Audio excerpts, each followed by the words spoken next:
Dems convene online, and no dumbest bill in America. So Dems convene online. This is Mark Fisher with Mark and the Millennials, and the Millennial joining me today is Garrick Ross. It was a boring, real boring thing to watch.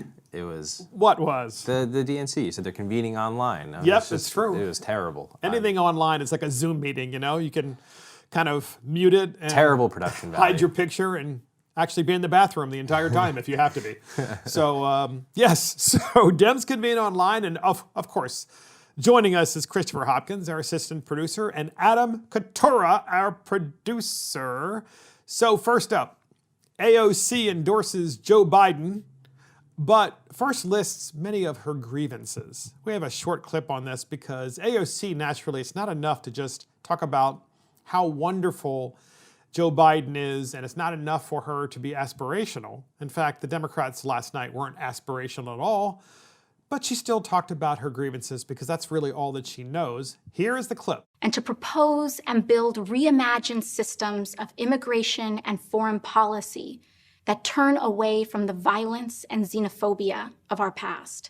So the violence and xenophobia of our past. So she's speaking more specifically about, because she used the term colonialism, that America as a colonial power is xenophobic abroad and so forth.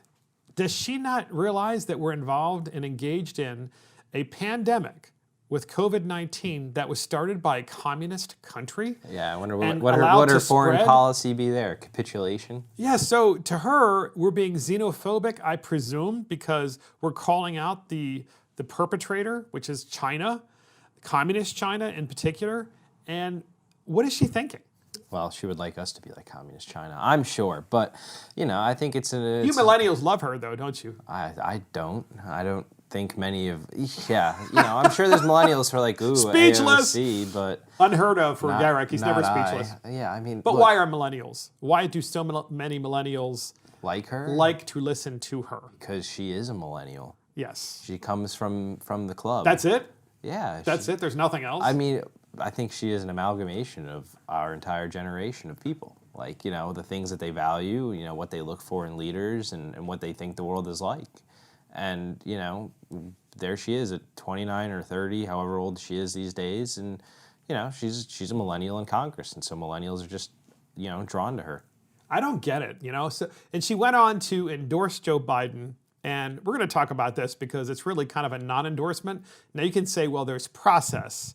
We have process at the Democrat National Convention, and the process is such that someone nominates Joe Biden, which would be first and foremost Bernie Sanders, who did that. And then there's a second, and AOC gave the second. You know, she's saying, I second the nomination. But where I come from, you say, I second the nomination of Joe Biden, which is what typically that person would say, who would be in charge of saying that they're seconding. She didn't actually use those words. She chose different words. You have an explanation for that? I'm not sure I buy it, but we have a clip on this, and here it is. Solutions to our crises of mass evictions, unemployment, and lack of health care, en el espíritu del pueblo, and out of a love for all people, I hereby second the nomination of Senator Bernard Sanders of Vermont for President of the United States of America. I'm missing that. It sounded to me like she was seconding the nomination of Bernie Sanders instead of Joe Biden. So what did I miss? So y'all remember 4 years ago when Ted Cruz had delegates at the convention because he won states and then he was nominated and later lost in and delegate refused count. to give in. Yeah, well, there was all that other fun stuff too. You know, I mean, basically all the establishment R's back then were, you know, up in arms about the Trump nomination. But this is basically the same thing. So her job at the DNC was to, well, I think she gave a lackluster endorsement of Biden earlier because, you know, Trump is the existential threat. She was asked to give the nominating speech for Bernie Sanders so he could later be defeated and, you know, the nomination could go to Joe Biden. Interesting. So that, I guess, allows her to maintain her creds with millennials and progressives about being which are the progressives. Anecdotally speaking, all my young millennial friends, big Bernie bros, you know, Bernie supporters, not big on the Biden train. Interesting. Yes. Really? Yes. Why? Yeah. Because his age is it purely millennials going, oh, he's so old? Because that's a millennial thing I've noticed. You know, they're like, you know, Boomer remover. We must kill all boomers. No, I mean, it's the same grievances that they had between Bernie and Hillary. I mean, Hillary and Biden are essentially the corporatist Democrat, middle, neoliberal Democrat, whereas, Bernard Sanders is a progressive socialist Democrat. And that kind of policy thinking is what my generation is big, huge fans of, as I went into my tirade last week, because we just kind of feel like we're owed something. So Bernie's the person who's going to give it to us. Did you think that the Dems convening online, did you think the online presence was effective at all, as opposed to actually seeing it live in person? No, I mean, the metrics of viewership already flush this out. I mean, I think it was 7 million less people watched the DNC this year compared to 4 years ago. Which is really bad, because obviously more people. Yeah, I mean, you want more people today. watching, and you want, and there's more access now because it's all online. I mean, I could pull it up on YouTube and watch it if I wanted to, but I also just think, like, some of the fun fanfare of the convention is seeing the person walk around, seeing the crowd, listening to the crowd, seeing how people dress up, getting up in arms, having a good time, and partying at the convention. But versus watching it cut back to whichever lady they had hosting, and then cutting to these kind of cringy pre-recorded speeches, and then back and music videos every 5 minutes. Those were weird. It was just weird to me. I'd rather sit. Did you see the images of the one music video where they had the BLM, superimposed in the back of the video? And I'm thinking to myself, here's the problem once again, because they have to show images of BLM at the Democrat National Committee and the Democrat National Convention, but what they can't do is really, discuss the specifics, because as soon as they do, it opens up the window and opens up the door, rather, for people to say, well, wait a minute, what about there are literally riots going on at the same time that you're having your convention, and they're being perpetrated by members of BLM and Antifa and others, mind you, but you're showing this image on the superimposed behind this music video to the people of the United States? I mean, do you think people are making that connection? I think they are, because I was watching some of the news networks, and a couple of the Biden surrogates were on there, and despite what network you're on, people were asking about it, and he smartly had Amy Klobuchar doing the rounds for him on all the talk shows, and she kept pulling on her prosecutorial record as a former AG and district attorney, and she was saying while I support law enforcement, we do need to look at how we do policing, and we can do it all smarter and all this other stuff. But I think people are making that connection, because it is something that needs to be discussed. It's like, we're talking about all of this, strife in the streets right now, and you have a convention going on for a party that seems to want to address a lot of, the grievances of the Black Lives Matter movement. How do you contend with the two of them? Well, that's a great point, and it certainly seems like a lot of their voters are out on the streets, and certainly not all, okay? And certainly there appear to be, from what I've seen at least in the news media, as many of these white, Antifa and white BLM protesters that are out there as white rich kids as there are, black BLM protesters. But of course, these protests always seem to go right into rioting. I mean, it's almost like it's like clockwork. They're out there from 6 to 8, and everything is great, and they're protesting the way the First Amendment says you should, entitles you to protest, and then time goes out, and then it becomes inflammatory, and it's standoffs with police, it's rioting, it's throwing Molotov cocktails, it's trying to burn buildings down, all these things. Just it escalates. Do you know what I've noticed with that, Garrick, is that when they do transform that protest into a riot, what they do is for the most part, they're breaking windows and they're looting. And what they're doing is they're doing just enough. They're crossing the line just enough so that they're almost hoping that the police will engage and shoot someone. Yeah. In which case, the first headline would be, well, why should you be shot if you are breaking windows and looting and stealing out of a store? Why should that rise to you being shot? And they're intentionally pushing the envelope every single night, of course, it's burning vehicles. Of course, recently we saw this gentleman who had the you-know-what beaten out of him. Yeah. Was that in Portland or was that in Chicago? I don't remember which one it is, but it was which city it was. But it was disturbing because he was trying to help some people who were getting picked on, and then I think he was a trans person or something. He was part of the class that these movements supposedly want to support, protect. and there they are beating the crap out of the person. But it is what it is. And I gotta wonder if maybe that's why maybe that's one of the reasons why some police, of course, I have no doubt that the mayors of all these cities are telling the police to stand back.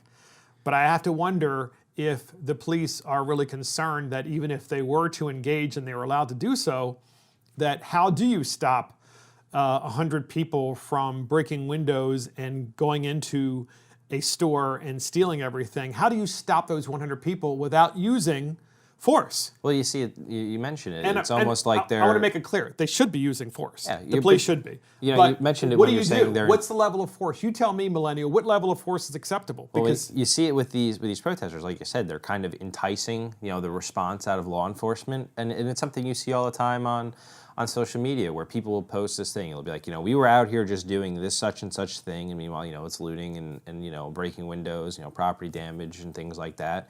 And then rightfully, or, the police presence begins to use crowd control tactics, firing rubber bullets, tear gas canisters. And then somebody in the crowd gets hit and, they have a welt or a dent or something. And then they post it on social media and they say, look what happened to me. The police, they call it police riots. It's the term that I've been hearing. So instead of, the protesters being rioters, it's, the police who get, are actually fiery rioting. and they're the ones rioting against the crowds. It's a very, very interesting way of framing the argument. It's incredibly Marxist and communist the way they're doing this, the rioters, I'm saying, because they're very clever. And that's why I was using that example of saying, they're crossing the line just enough so that they're hoping that there's some sort of police incident. They drum up support, and then because they can just be like, hey, look, this bad thing happened to me. And all I was doing was protesting. And you know who's drumming up support for them is Ayanna Pressley. We talked about this in a Last previous week, podcast. Yep. But we're playing this for a reason because we want to, at Mark and the Millennials, show a compare and contrast between two black politicians. First, Ayanna Pressley, a Democrat from Massachusetts, who had an interview on AM Joy, and Ayanna Pressley talks about her support of unrest in the streets and says it should continue. And we're going to compare Ayanna Pressley, a sitting United States Congresswoman from Massachusetts, with a candidate for Congress of the United States, Kimberly Klacik. One's a Democrat and one's a Republican. First, let's hear Ayanna Pressley, the Democrat. Here's a clip of her. I'm looking to the public.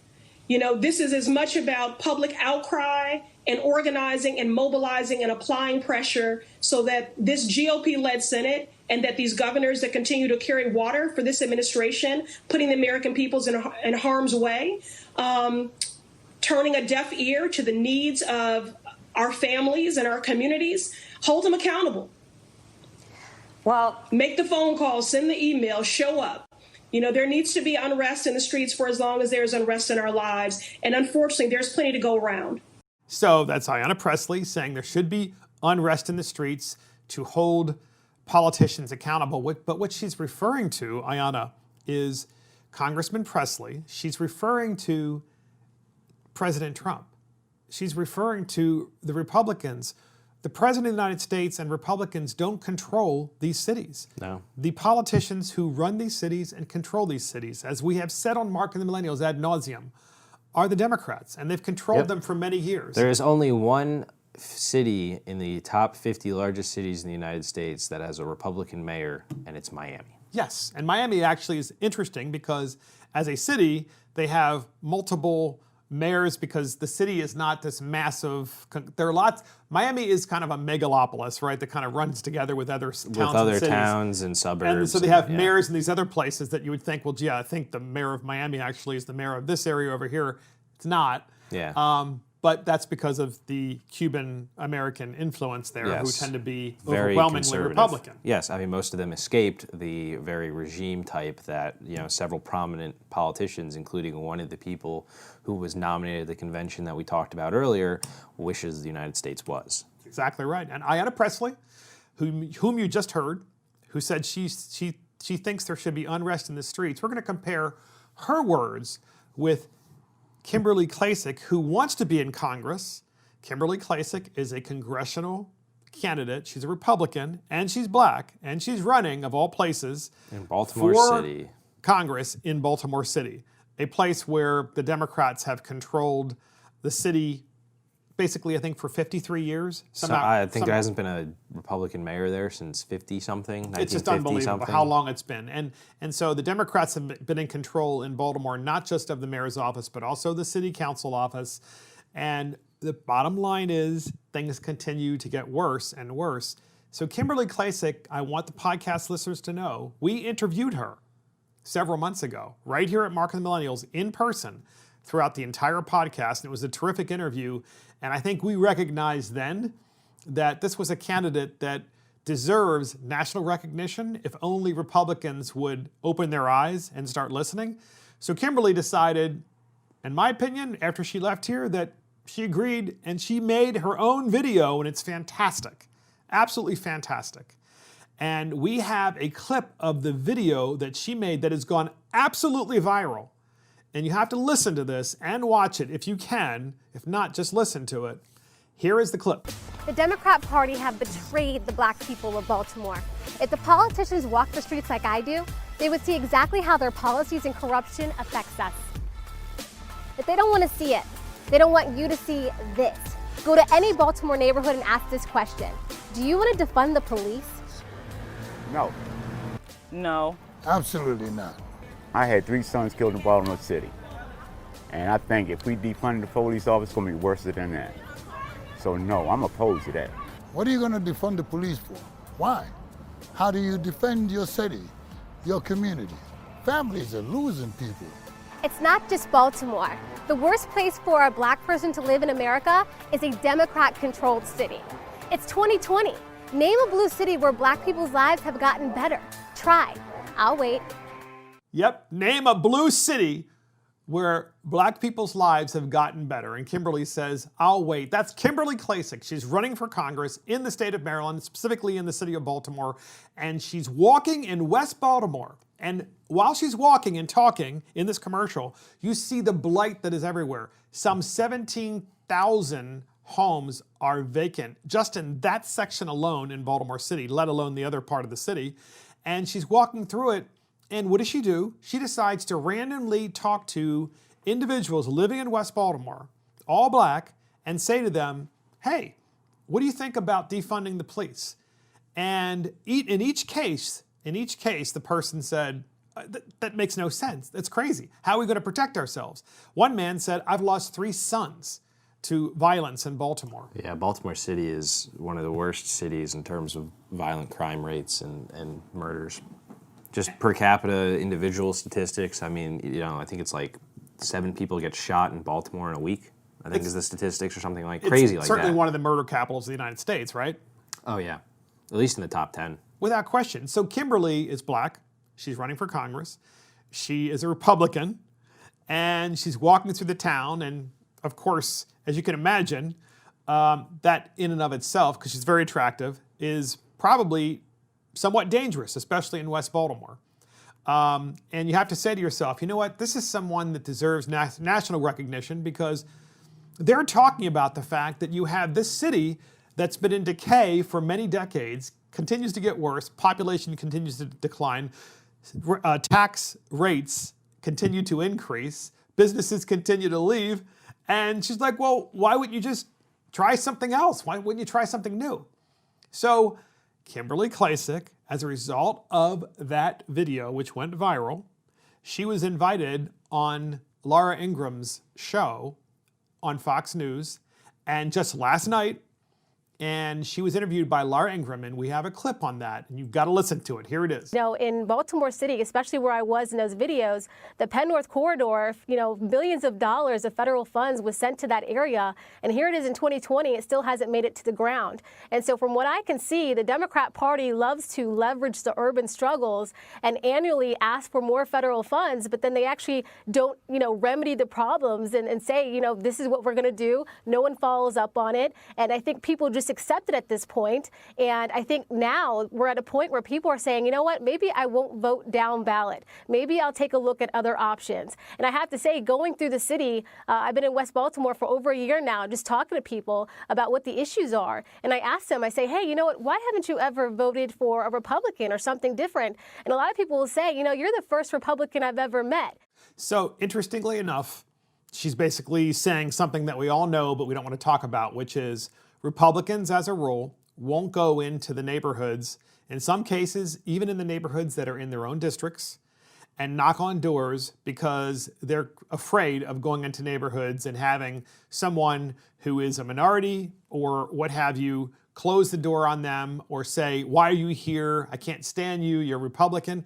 This doesn't happen. I want you to know this. From my own personal experience, I've never had that happen. And I'm one of those guys that will go into those neighborhoods and does go into those neighborhoods and has done so many times, knocked on doors, and I've had the same reaction, which is... You're the first one I've ever met. You're the first Republican that's ever come into this district. In fact, you were the first politician to ever run and knock on my door, period. Yeah. And she's actually doing it. Yeah, I think this is one of the things lost on a lot of politicians that kind of irks me, is that people just tend to move to their corners and kind of accept a lot of the stereotypes of how, you know, certain demographics vote, you know, and it's like, if you want to broaden the tent, you know, you want to bring people into your movement, you've got to actually contend with them, you know, discuss the issues with them, see what they want. I mean, you as a representative, your job is to represent the people of your district, you know, so you have to hear what they're saying. You can't just take their votes and then run on your own agenda, you know. Absolutely. So I thought it was fantastic in ad. I went about as viral could have gone. So I think I saw a cool little metric when comparing. And still increasing, like by the hour, as we speak right now. I think millions of people have viewed it. So they did a comparison between the Michelle Obama primetime DNC speech and its online internet traffic, and the Kimberly Klacik speech, or her advertisement was a speech, but the amount of viewership on her ad far and away blew away the Michelle Obama DNC speech on online traffic. Yeah, really? and it very much wasn't close. Wow. Yeah, it's that viral. I mean, she was making the rounds. I mean, even the president retweeted it and thought it was excellent. You know, somebody like Kim is definitely a rising star in the GOP. It's a shame that her district is the victim of absurd gerrymandering. You know, it's drawn in a way to make it uncontendable for Republicans. But, you know, people like her are important to continue to bring around the message of free market principles in minority communities. And somebody like her should, no matter what happens, continue to elevate her voice, and the Republican Party would be wise to help her do that. Good point. And by the way, Michelle Obama, you mentioned Michelle Obama, when she spoke last night, and gave all of her support for Joe and so forth. Kimberly actually mentioned in this interview with Laura Ingraham, she said, you know, Michelle Obama is talking about how awful it is for black people in these communities, like the community in which I was walking and the one that I want to represent. She says, but Michelle Obama is saying this from her $9 million mansion in Martha's Vineyard. Yeah. And it's she's so disconnected. Michelle Obama, is so disconnected from these communities, and her husband had 8 years to fix it. Yeah. He had 8 and a years lot of to do stuff. These issues all predate Trump. You can't wake up one morning and say, oh, you know, everything was great, and then Trump was elected, and suddenly all of our cities blew up. Like, it's just not true. And it's not, you know, how politics works. And like Clem says, it's very disingenuous. It is. And here's one of the nuances of Kimberly Klasik's district. So imagine a major city in America, such as Baltimore, right? And you have humongous parts of the city where people just don't live because there are so many thousands and thousands of vacant houses. So in just the west part of Baltimore, we're talking about 17,000 vacant residences. And the federal government, meanwhile, through HUD, has money flow down through the state and then to the city to then rebuild houses or make improvements in these communities. And invariably, here's what happens, is large developers, large establishment type developers, by establishment type, they're bought and paid for by the Democrat Party in the state and in that city and in other cities as well. Mm-hmm. It's very common in cities, especially blue cities. Those establishment type developers then cut deals with the state government and with HUD so that they can build massive, low-income, subsidized housing complexes. And so the next thing you know, you have where you had townhouses and row houses. In Baltimore, they call them row houses, by the way. The rest of the country, they probably call them townhouses or other things, New York, brownstones, whatever. Yeah. But in Baltimore, they call them row houses. They knock down entire, 5, 6, 7 blocks and build these massive tall buildings and warehouse these poor people inside these buildings. And they're no better off than they were before. In fact, probably worse off because they've destroyed their communities. They've destroyed their independent living in these individual row houses. And then meanwhile, because the developer is receiving these subsidies from government, because government really is the customer, because government is taking your tax dollars and then sending the tax dollars in the form of rent to that developer or to those developers, the developer is getting phenomenally wealthy on this. Yeah. So then you ask yourself, it's no wonder nothing ever changes. And this is all part of the Democrat machinery in Baltimore, but also in almost every other American blue city where this kind of thing happens as a matter of course. And we say to ourselves, why don't we then have real communities after spending tens of billions of dollars in West Baltimore and probably many more? Why don't we have actual communities where you have a grocery store, a pharmacy, a barbershop, and all these other things, and they're vibrant after spending all that money? And that's because of the way they've transformed the cities in these communities using federal HUD dollars, which have enriched a few and made the lives of the many even more miserable than they've ever been. Yeah. So I will say that you are most definitely, given you're a representative, way more knowledgeable on state and federal tax policy and development policy. But what I will say is when I do hear about, this is a very long and broad theme, is that, federal funds get spent on projects in states and communities to make them better. But you never ever see the results on the ground. And it brings me back to the 1964 Reagan Time for Choosing speech. And there's a line in there that really stands out to me. And I think it's really the foundation for a lot of the ways that conservatives view, their distrust of the government. And he says, we've allocated $4,000 a person to assist with poverty, but actual poverty spending is running $1,600 per person. So somewhere there must be some overhead. And this is the problem. And it's that, we can allocate billions and trillions of dollars to all of these causes and all of these communities and all of these bleeding heart programs that we think are going to make everybody's lives exponentially better. And for every dollar you might spend, maybe 20 cents of it actually makes its way into actual substantive things that you can touch, feel, and contribute to the community. The rest of it goes to lining a developer's pocket, administrative fees, overhead, all these other things that just, and it's what the government does. It just burns money, just burns it at a whim. It doesn't care. It has no ideals in being a steward of the tax-paying dollar. They would rather, wake up in the morning and release a news headline saying, we've committed $1 billion for this community, and that community will be like, wow, that's great, $1 billion to help us live better lives. But it never happens. So it's interesting. No, it's a brilliant point, because Kimberly Klacik, that's whom we're talking about, is running for Congress in the city of Baltimore. She proves by walking down the street and you see all the blight in West Baltimore and she actually talks about this in her video, her commercial, that on the Democrat side, it's always just like you said, Garrick, it's what is spent, and that makes you virtuous.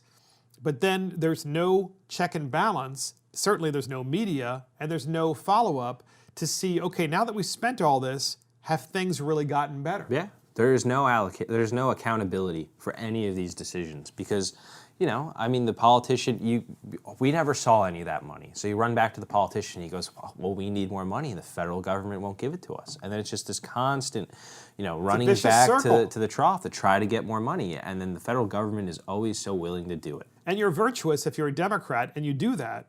You do that as in get more money, send it to a city like Baltimore. Cold-hearted if you're a Republican and want some accountability and want it done right. And you want it done right, and you want results, and you want to actually be able to measure success. Yes. And that's really what she's talking about, and it's really fascinating because when you talk to the people in the city of Baltimore, as she did in the street, you see how downtrodden these individuals are. There's no opportunity. The education system is awful. There's nothing but blight. There are rodents everywhere. Things don't work. Water bills can't even come out correctly. Yeah, Nothing ever seems to get better. As simple a thing as city government is responsible for water bills. I mean, this is us on a tirade here, but when you see some of the news articles about how some random resident of Baltimore City or Baltimore County, because they they sprawl the stuff into the suburbs, gets a $10,000 water bill, and it'll take them years to get this sorted out. I mean, this is the level of ineptitude. Yes, it's somebody with a row house in Baltimore that has 2 bedrooms and 1.5 bathrooms, and you're right. Then they get a water bill in the thousands of dollars for 1 month, and they're like, or for 1 quarter if they're billed quarterly, and they're just like, how's that possible, right? Yeah, their house is worth $40,000, and their water bill is worth a third of their house. So Laura Ingraham, also, we have another clip from Laura Ingraham, who also asks Kimberly Klacik, running for Congress. She asks Kimberly Klacik the $100,000 question. And we have a clip on that, and here it is. Kimberly, have you heard from Larry Hogan, Governor Hogan? Not yet, but we're hoping that he will reach out, and we've been trying to reach him too. So, we'll hold out hope there. The Republican governor of Maryland has not reached out to you after this video. Has the RNC reached out to you to speak at the RNC next week? Absolutely. They have not asked me to speak, but they did reach out and congratulate me on the video and said that they are there to help. So we have heard from them. And herein, it's a great question. So Laura Ingraham asked, has the Republican governor of Maryland, Larry Hogan, reached out to you, Kimberly Klacik, on your candidacy for Congress of the United States as a Republican, a black Republican woman in the city of Baltimore? And Kimberly Klacik said, no, he hasn't. And look, here is what makes some Republicans, not all, some, no different than many Democrats when it comes to this issue. Either we want to solve problems or we don't want to solve problems. Either we want to tackle the big problems or we don't. Either we're running for office because we really want to make change and we really want to improve things, or we don't. And unfortunately, in America, we have this thing called the re-election, where so many individuals, once elected, are only going to run cautiously from that point forward and never want to do the hard stuff. And that's in large part because you don't get rewarded for doing the hard stuff. The hard stuff is you get rewarded in your soul. You don't get rewarded by the media, and you don't get rewarded by others. And I think it's an important thing, and I'm disappointed, and I'm hopeful at the same time the governor of Maryland will reach out to Kimberly Klacik. Right. But here's the thing. Kimberly Klacik's opponent is Kwasi Mfume.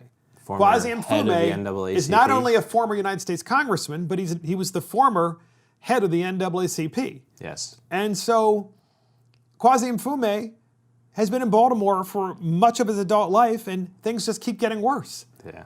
And in my opinion, it's because the establishment politicians on both sides are terrified of taking on the status quo. The status quo. They don't want to take on those developers that I talked about before, who get wealthy by building low-income housing and warehousing people like they're animals.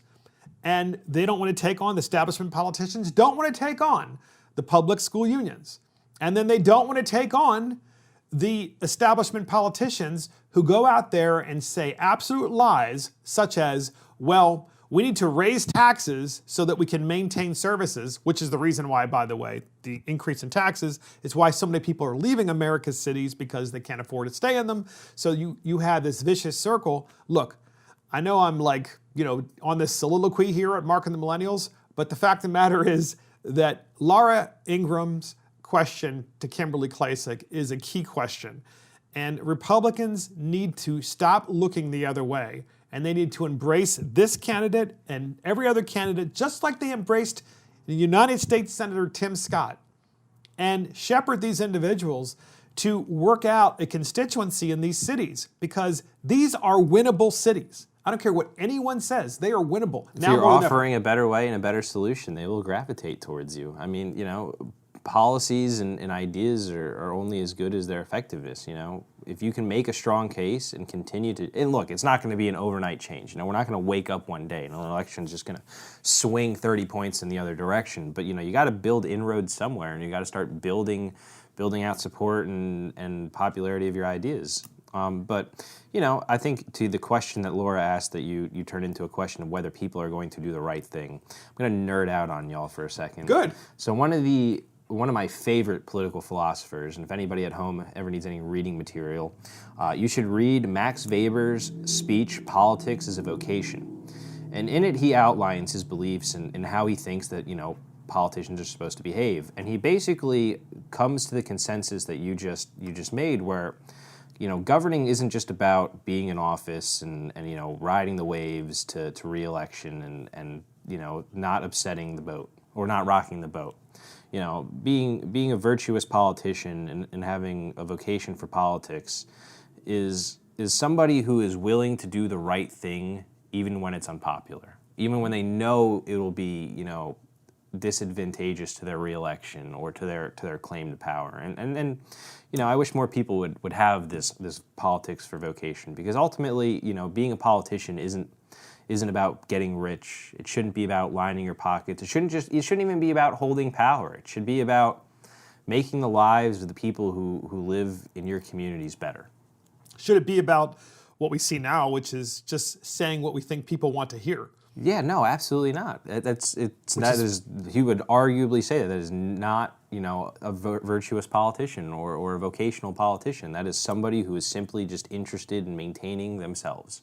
That's exactly right. And interestingly enough, with millennials, that's often the big discussion with boomers. Boomers think that so many millennials are only going to like you if you tell them what they want to hear, but they're going to hate you and loathe you if you're just really super upfront with them. Yeah. And I always find that from my own personal experience, now I cannot speak about all millennials on this one because I really don't know.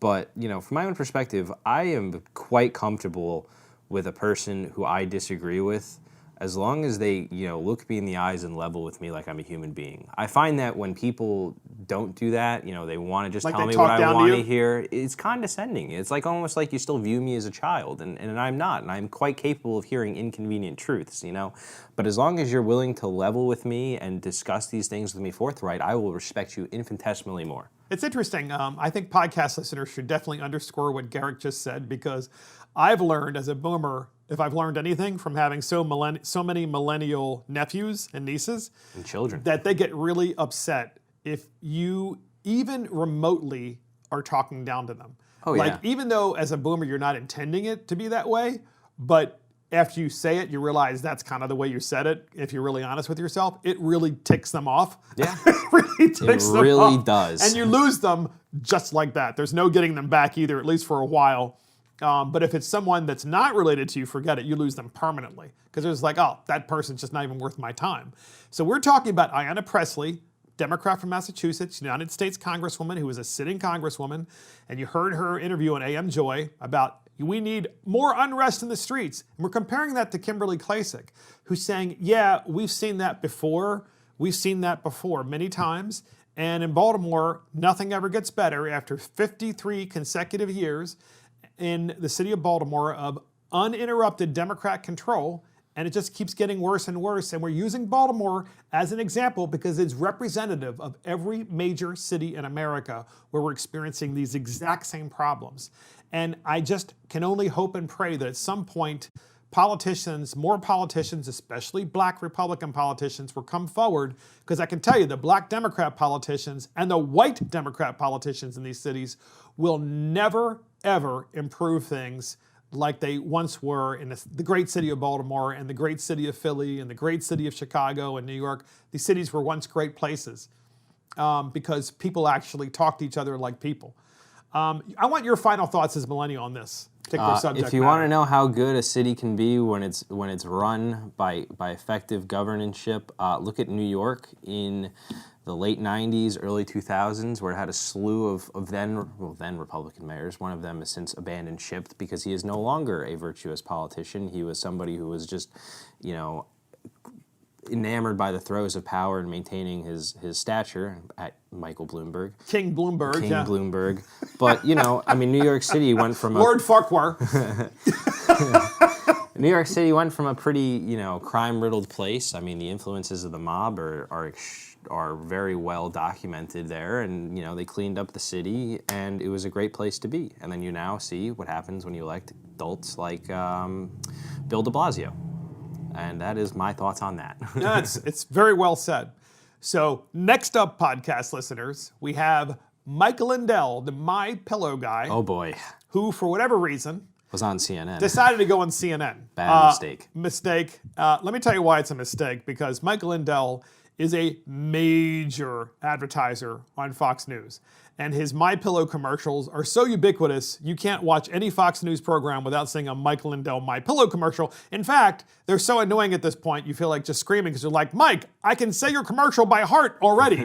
And then they just go on and on and on and on. I mean, they start out at 30 seconds and you're like, okay, finished. No, it continues. Like I've done the whole DVR thing and the commercial's like 2 minutes long.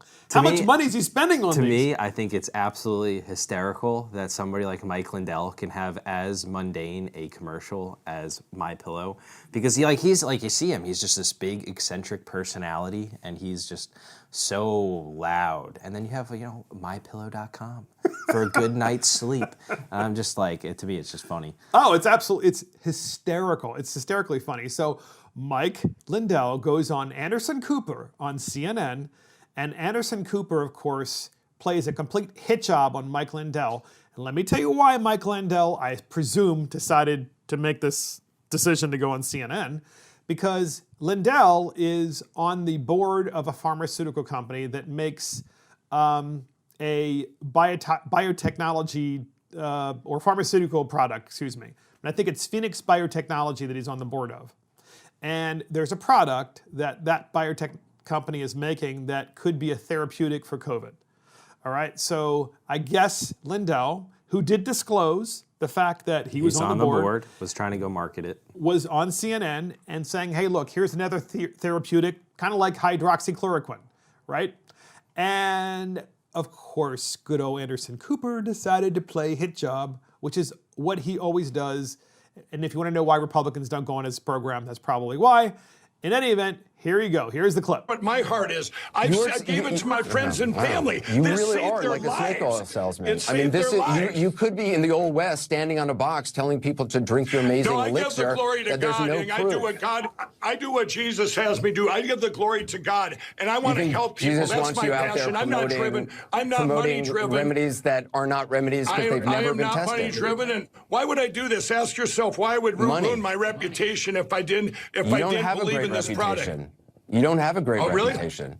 Well, if you say that, I'm going to pray. I'm going to pray for you, from the Better Business Bureau. You're in my prayers, Anderson, because they destroyed me when I went all in for this great president. That's what it was. For $1 million. The Better Business Bureau of Minnesota is going after you because you support Trump? I was up for their torture award, their highest award they give to the best companies in the country. Then they looked into your advertisement. As soon as I went all in for the president, the Better Business Bureau lowered me from an A+ to an F. That's just sad. It is sad that the companies do stuff like that out there. For a man who professes faith, for you to lie like this is really extraordinary to me. The Better Business Bureau looked at your advertisements. I'll stand by the truth. I'll stand by the truth, and that is the truth. If you want to see what it looks like to live in a Marxist society where you have a dishonest media, in fact, a media that does everything but tell the truth, then this is what that society will look like. You will have Anderson Cooper's little robots, little liberal robots all over the country, and they will be doing nothing but talking to people in this way, playing hit jobs. So let's unpack this. First of all, Mike Lindell from MyPillow did disclose that he was on this board. That's why he went on CNN to talk about this therapeutic for COVID. Second thing is, Mike Lindell, who has all these commercials on Fox for MyPillow, obviously has made a lot of money, and he employs only Americans, and he makes the product in America, which is a really great thing. So it's an American company, and he went all in 2016 for Donald Trump and made no bones about the fact that he was a supporter of Donald Trump. And no sooner did he do that than the Better Business Bureau in Minnesota, who was going to give Mike Lindell, previous to that, their highest award, decided to give him an F instead because of his political affiliation and support of Donald Trump. Shocked, so but not Anderson surprised. Cooper is trying to use these things to completely destroy this man and this man's reputation. And this is your idea of journalism? This is a Stalin-esque interview. And this is what it will look like in America if these people ever fully get in charge. Thoughts on that? My millennial. I thought that it was, I mean, is this really what the role of the news is supposed to be? I mean, first of all, is Mike Lindell's association with a pharmaceutical company and a potential therapeutic that hasn't been, disqualified, but also hasn't been, approved by the FDA, is that really a news story? Or is that just they dragged Mike Lindell on there because they want to put a Trump supporter through the ringer for 20 minutes because, that's the MO of a lot of the narratives of some of these nighttime talk host shows. And there's better things you could cover, and there's probably more important things that you could cover. But, this is what the news has delved into, and it's why I don't generally watch cable news for enjoyment. It is a toxic waste pool. But we have to for Mark and Millennials. For because so many others do. I'm not sure how many people watch Anderson Cooper exactly, but... Well, I can tell you there's a reason CNN isn't exactly a high-rated TV show. I mean, for God's sakes, MSNBC comes in higher than them on the weekly ratings.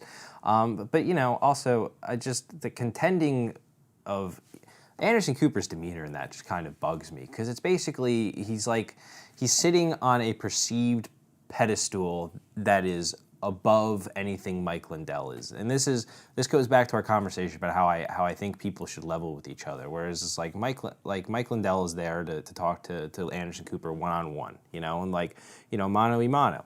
But you get, Anderson Cooper, who believes that he is infinitesimally more virtuous than Mike Lindell, and he talks down at him, and he does. And he's saying that I can't understand how you, a Christian confessed, religious individual, can say these lies. And it's he's just grandstanding from this position where he thinks that he is, again, so much more virtuous than So Garrick, let's be clear. The pharmaceutical company, I have no doubt, put Mike Lindell on their board because of Mike Lindell's access to the White House. Yeah, it's about how lobbying works, yeah. There's no doubt in my mind.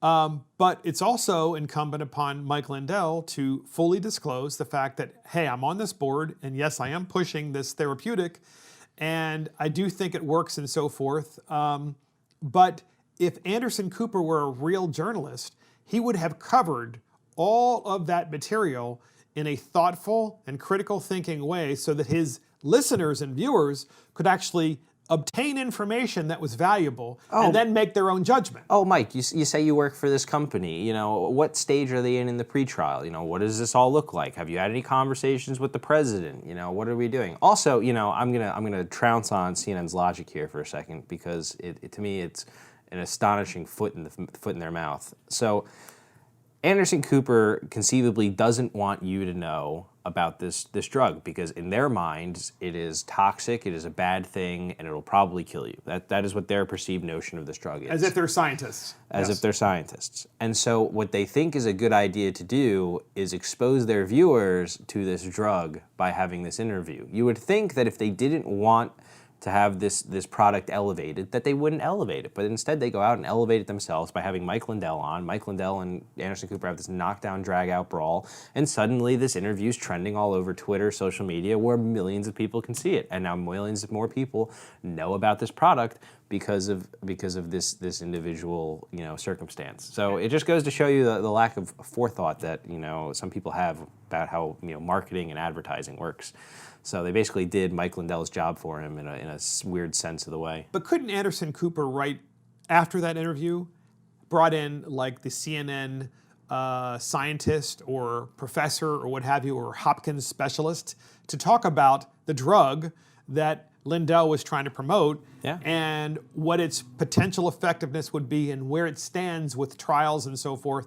That would have been useful information for their viewers. But instead, you all in podcast land heard what we heard, which is just a bunch of junk. And it's really what's wrong with America is when you have a news media that does this. So this is the same Anderson Cooper who said time and time again for months that hydroxychloroquine was not a therapeutic that anyone should use or be allowed to use in America, including the President of the United States. In fact, he interviewed Nancy Pelosi about hydroxychloroquine and the fact that the President of the United States was using it as a therapeutic. We have that clip, it's just a short clip, and here it is. As far as the President is concerned, he's our president, and I would rather he not be taking something that has not been approved by the scientists, especially in his age group and in his, shall we say, weight group, what is morbidly obese, they say. So I think it's not a good idea. And there's Anderson Cooper just shaking his head during the interview.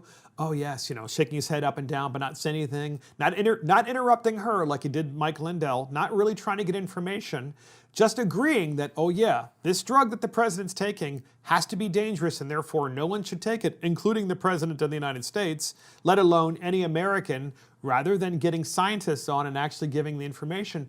This is what shows you, this contrast between the Lindell interview and the Pelosi interview demonstrates to me that this is not a network. This is really a propaganda, a Marxist, Leninist propaganda, Stalinist propaganda organization.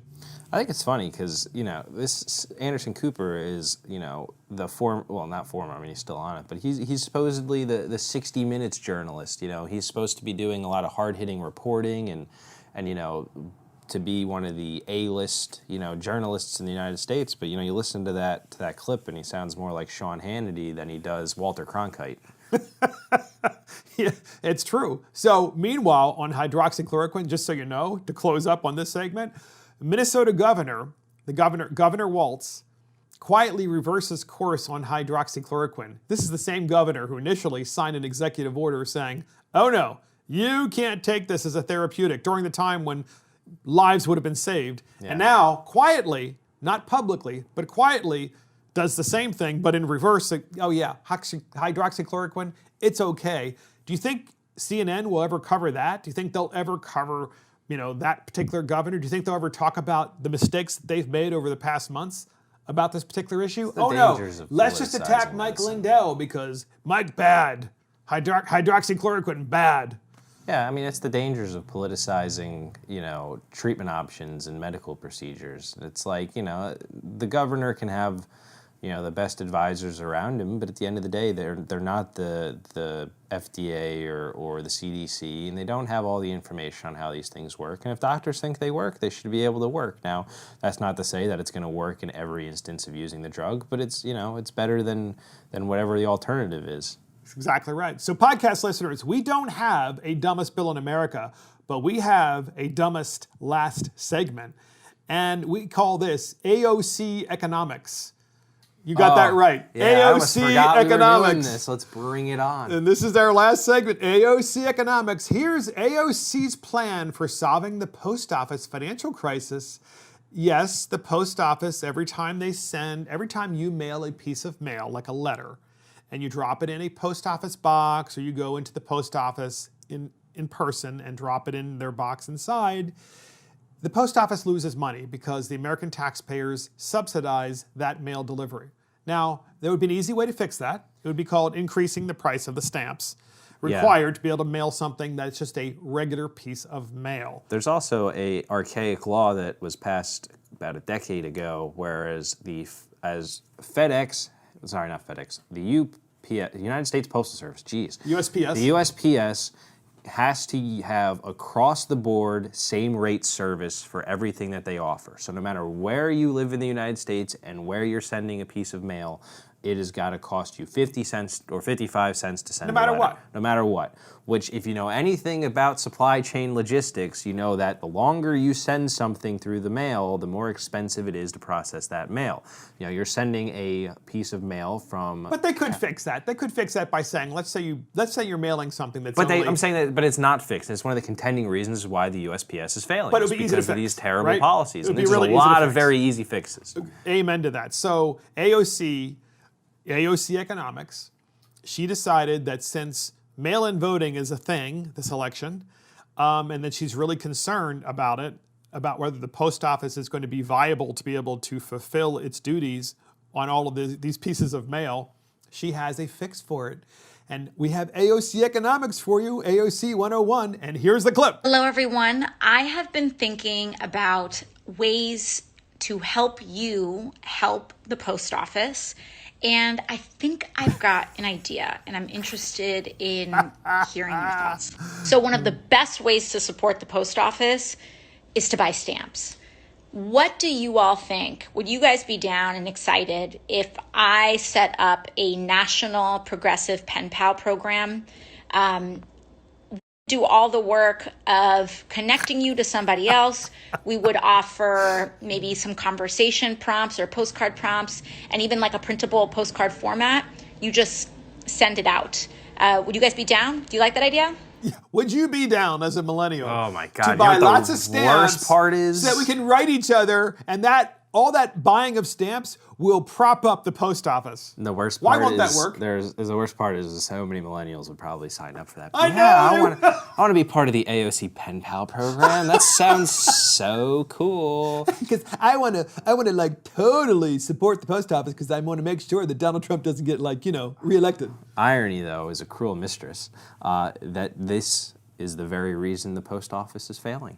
She would actually be exacerbating the issue. Explain why. So the USPS loses money on long-distance certified mail. There is only one product that the USPS offers that they actually make money on, and it is light packaging. Everything else, they operate at a loss. And so you can buy, stamps at an increased cost, but if you all want to start sending mail across the country, they're going to lose money. It'll actually cause her proposal, them money. AOC Economics will actually cause the post office to lose money.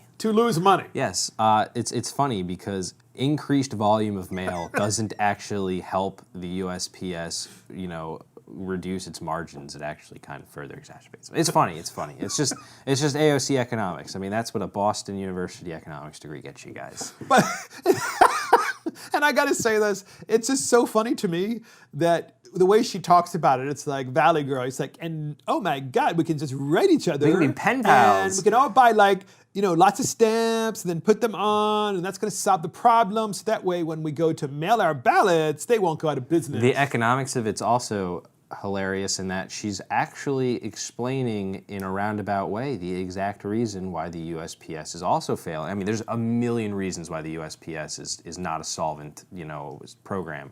Because nobody sends mail anymore. Nobody writes letters. The USPS is only good for sending grandma her coupons in the mail. That's really all the purpose they serve. Or in my case, we sent wedding invitations by mail because that's the traditional way, and it's kind of cool. That ain't going to sustain a whole industry or a whole program. Agreed. I mean, most. So charge what it should really cost. Charge what it'll cost, and we're good with that. Or Garrick's, probably going to bite him on the butt when he runs for office 30 years from now. Proposal is you let the post office be privatized. The FedEx already does a great job. UPS does a great job. They're in the green. They run on great margins and they do great service and they're more reliable. Amazon, look at the way they do shipping. They took the post office for a ride for a long time, but, now they do their own, Your problem is you haven't taken the AOC Economics course. You're right, That's Mark. the problem. I am thinking about this way too logically. You really are. I am. Oh. And that's it from Mark and the Millennials. This is Mark Fisher. Thank you to our millennial, Garrick Ross, and of course our producer, Adam Coutura, and our assistant producer, Christopher Hopkins. Check us out on iTunes, Spotify, YouTube, Facebook, Twitter, and our website. See you next time.